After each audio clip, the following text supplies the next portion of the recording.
Hi, my name's Mel and welcome back to my channel Bookish Brummy. So today's video is where I do a weekly update of all the books that I've just read in the last week, and we're now in the final week of November, so these reviews are going to be of all the books that I've just read in the third week of November. So I've had a really good week. I've read some really interesting stuff this week, so we'll start off with the first one. At the end of my last review I said that I had just started reading The Dead Zone by Stephen King. So I had only got like 30% through, which is not a huge amount because this book is just under 600 pages long, so it's quite a big one. However, I did find it quite easy to read, and it didn't feel like a particularly long book, to be honest. I got through the story quite quickly. I thought it was quite interesting. So this is one of his earlier books. It was published in 1979, so that's really quite early on.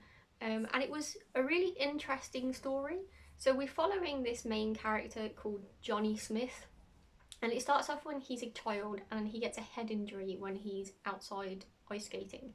And then from this head injury seems to be some consequences to some kind of change to the way that his brain works, and that's not entirely obvious to him until he becomes an adult and then gets another head injury which is far more severe. And after he sort of comes around from that head injury, he begins to realise that he has these sort of powers where he can touch objects and begin to get information about what that object might have been involved in, or a person and what they might have been involved in. But it's not something that's like a consistent thing that he can do. So yeah, it was a bit of an off-the-wall story, and I don't think that I've ever read anything like this before, so I really liked the originality of it. I thought it was really, really good. Now, obviously, this story has some interesting twists in it. I think one of the things that I found really interesting was all the politics in this book. The politics in this book obviously are written back from the 70s, and Stephen King sort of talking a little bit, I think, about obviously what's going on in local elections, which I don't really understand because I'm from the UK, I'm not from America, so I don't really fully understand the the American electoral system. But there was a lot of that in there. It was quite heavy, so that was a little bit confusing at times. But I did sort of think, after I'd mentioned a couple of weeks ago about how political he had been in Holly, and I found that politics really much easier to understand because that's very current. And with the news you can sort of see what's going on. Whereas obviously this is back before I was even born when he's writing about the politics here, so a lot of it was a little bit confusing to me, but I did feel like he had quite a lot to say. So I feel like if you might also find the same problem with this book, that you might be offended by all the politics that he's talking about in here. If that's not really your kind of thing. Again, it didn't really bother me too much because, again, this politics is like before I was even born. And obviously I don't live in America, so it didn't really affect me that much. Although what I thought was really interesting and maybe prevalent today in the politics in this book is our main character is concerned that this one particular politician, he's come up through the ranks not in the way that a normal politician would, and he just seems to be this businessman who's failed in some businesses, not in others, coming up through the ranks and doesn't really seem to have the right training to be a politician. And our character is getting a bad feeling about him, that he's going to cause war and that he's just, going to upend everything, and it's going to be a negative experience for the country if he gets into power. However, this guy hasn't really in all the politics that he's been involved in the past, like the actual politician in question, he's very likeable. So a lot of people like what he's managed to do from the position of being a mayor in their town and stuff. So that's not to say he's a good person. He does have his negative things that he's hiding about himself, about how he keeps power and stuff.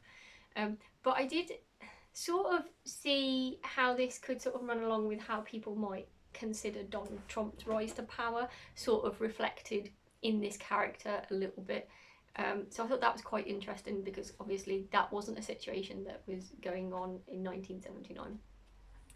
And then what I thought was interesting as well is because our character can get a sense of somebody sometimes by touching objects that belong to people or the people. He actually goes around as a hobby on weekend and shaking hands with different politicians to see if he can get a sense from them. And I thought that was quite quirky. I thought that was quite funny. There's obviously a lot more going on in this story than those things, but I don't want to say too much because I don't want to spoil it for you if you've not yet read it. But I liked this. I struggled, I think, with the fact that we're following quite a few characters at the beginning, because we're following our main character Johnny Smith, we're following his girlfriend, and that sort of makes sense because their stories are interlinked right from the start. But then we're also following the politician in question, and we're also following another character who commits bad deeds in this book as well.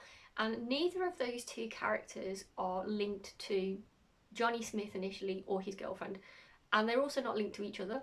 So it's very confusing at the start. I think in the first 100 pages you're a bit confused about how it's all going to link together and what they really mean to each other, and it's a little bit jarring. And then obviously there's a lot of stuff going on with local politics in this book that I didn't fully understand. I mean, that's not Stephen King's fault, that's just my ignorance. But I found that a little bit hard to follow at times.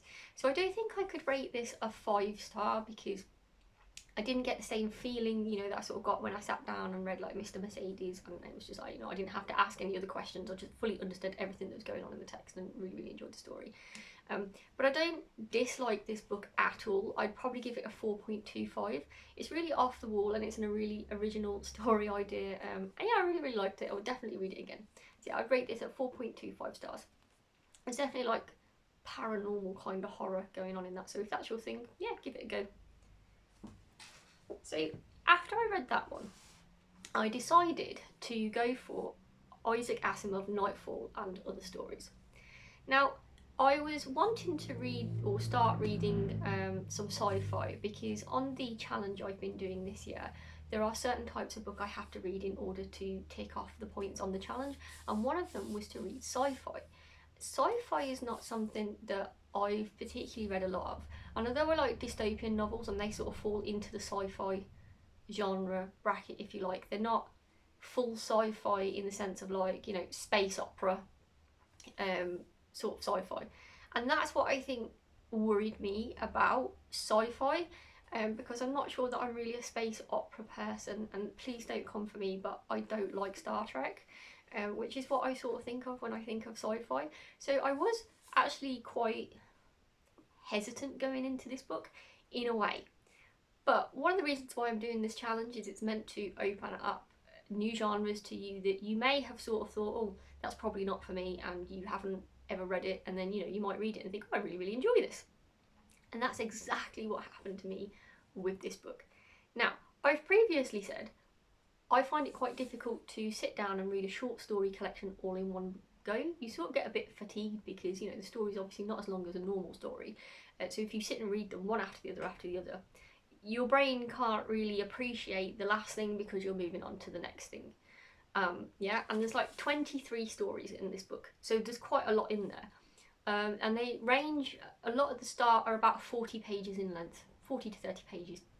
And then some of the stories at the end are like 10 to 15 pages each. So it's a reasonable enough length for a story.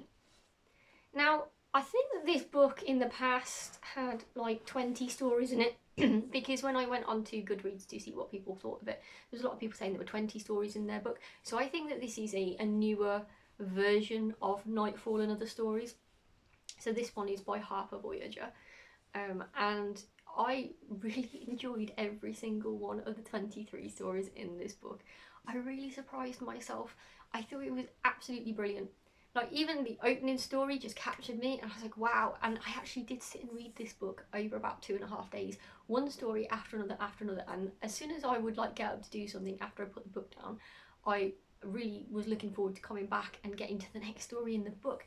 It was so well written. I mean, I know that Isaac Asimov is supposed to be, you know, the Don when it comes to sci-fi. I do not dispute that. I think I started off in the right place for reading sci-fi. I feel like I would really look forward to reading more of his work. In particular, one of my favourite stories from this book was a story called Sally. Now, any of you that have been around since I started this channel know that I keep mentioning Christine by Stephen King, because Christine is is my favourite Stephen King book. Now, the story Sally is also about cars, and about cars organising themselves to a certain extent, you could say. Cars having feelings and acting out upon them. And you know, Sally and Christine are two different stories, but I can see a likeness there. Now, Sally was published in 1953, and Stephen King was only about 6 years old when that was published. So obviously Christine came much later. Christine was in 1983. So it stands to reason that Stephen King has probably read that story, Sally, like in his childhood, and potentially could have actually influenced him writing Christine. And I really enjoy that. I really enjoy when you pick up an older story and you can see how it may have positively influenced a story that another writer that you like later on has written. Now, I don't know that for sure. I don't know Stephen King, I can't ask him, but I did kind of see parallels between the two stories, so that was really good. And I'd say that, again, Sally was probably my favourite story in this book. However, there were some others which were of great note. So there was this one story called What Is This Thing Called Love in Here? And I haven't laughed out loud while reading the book for quite some time, and I actually did with that one. And the general premise of that is we have two aliens who've come from one planet, and they've stolen two Earthlings, and the aliens are trying to understand how Earthlings breed. And the one alien is using as his guide as to how he thinks that should happen, he's using sci-fi that Earthlings have written to try and understand how that's meant to happen. And the descriptions going on between these two aliens about what they think should be going on is just really, really funny. And then obviously the Earthlings that have been kidnapped are meant to breed, like, in front of these two aliens, but these two people don't know each other. They're both completely married. They were just stolen off a train platform. So they're outraged, and they don't know who these aliens are, and they've got no idea what's going on. But that was a really, really good story. I did enjoy that one.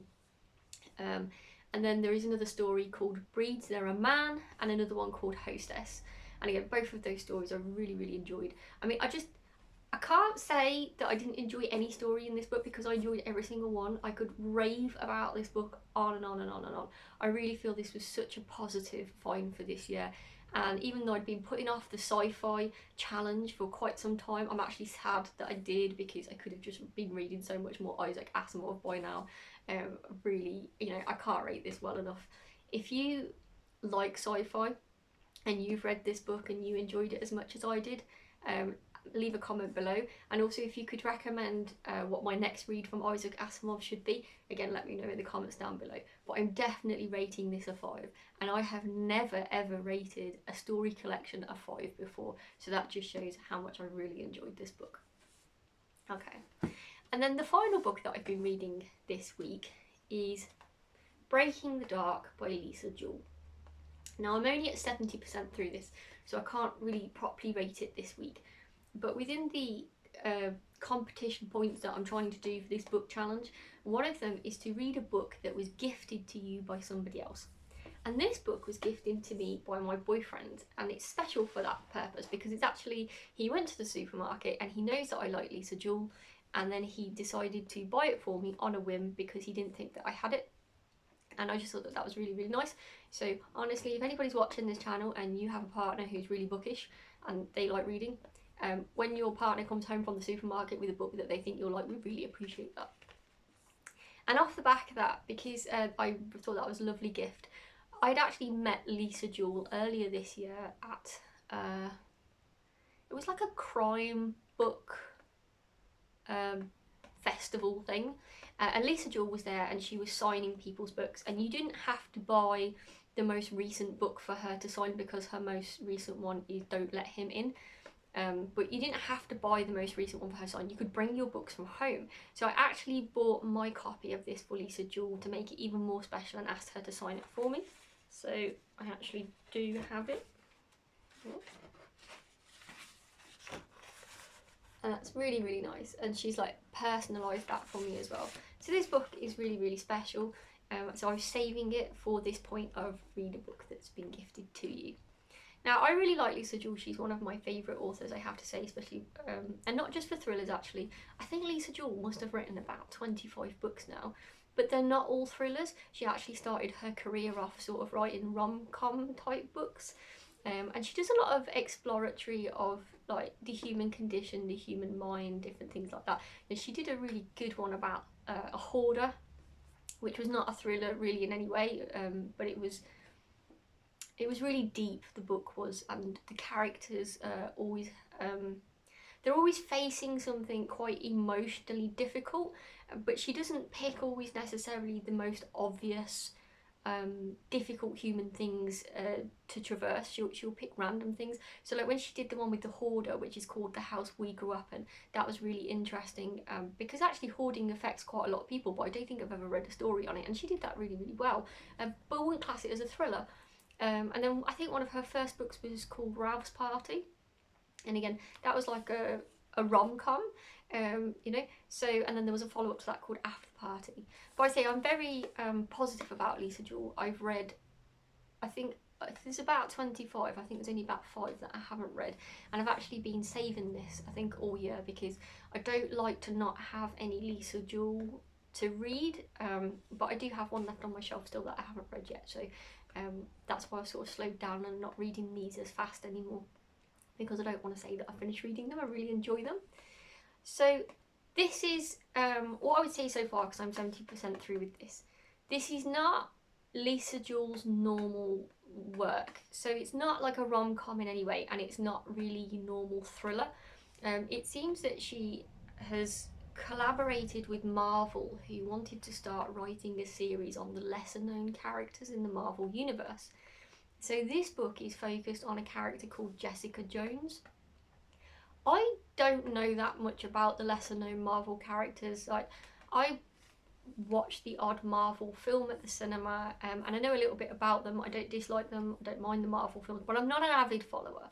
I don't really read the comics, and I don't really know anything about the lesser known characters, so I didn't know anything about Jessica Jones when I started this book.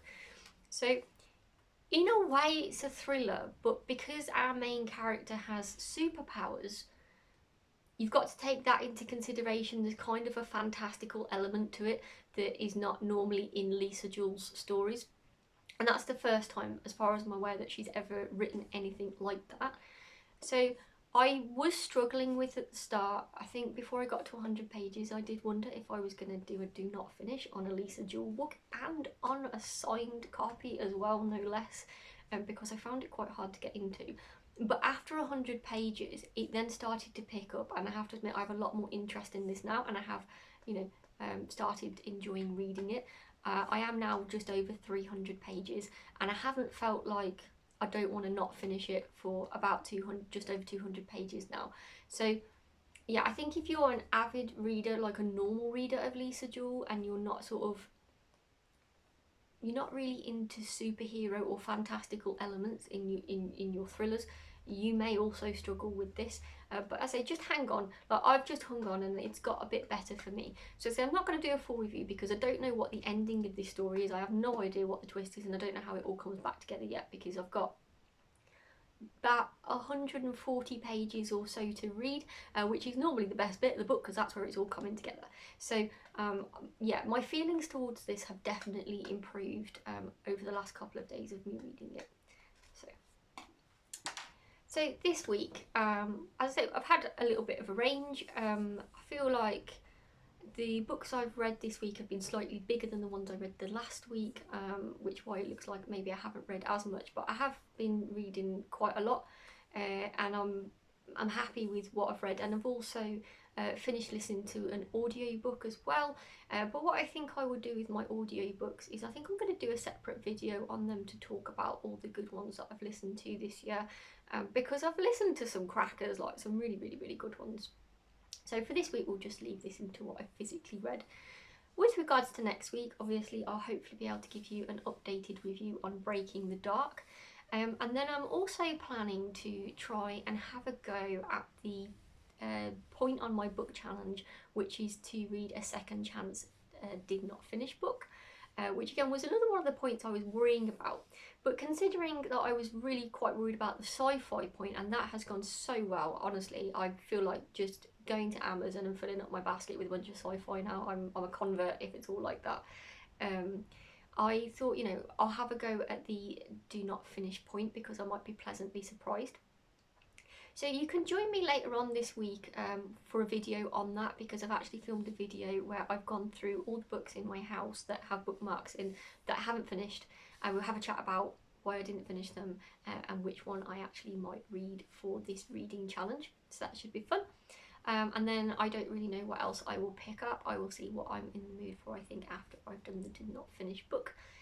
And then next Monday we will have a catch up and we will cover off all of the books that I've written. I haven't written anything, honestly. All the books I've read in November. So I hope you've all enjoyed this video and that you've all yourselves had a positive last week of reading. If you have read anything that I've reviewed in this video and you want to say anything about that, please let me know in the comments down below. And I will see you on the next video. Thank you for listening. Bye!